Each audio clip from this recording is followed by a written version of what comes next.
Татарстанның дәүләт милли сәясәте программасыннан Татарстанлы, Татарстан ватандашы дигән төшенчә, үз билгеләнү принцибы төшеп калды.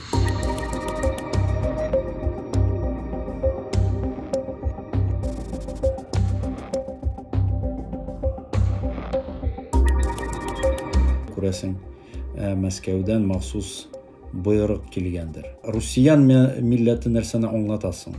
Асылда андый милләт юк.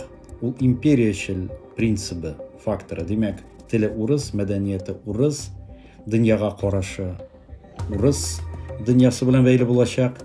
Һәм дәген Татарстанда булмаса да, димәк, Татарстанның да кирәге булмаячак. Тарихта ул әйбер бар иде. Бер патша, бер милләт, бер дәүләт. Хәзерге вакытта да шуңга таба барады.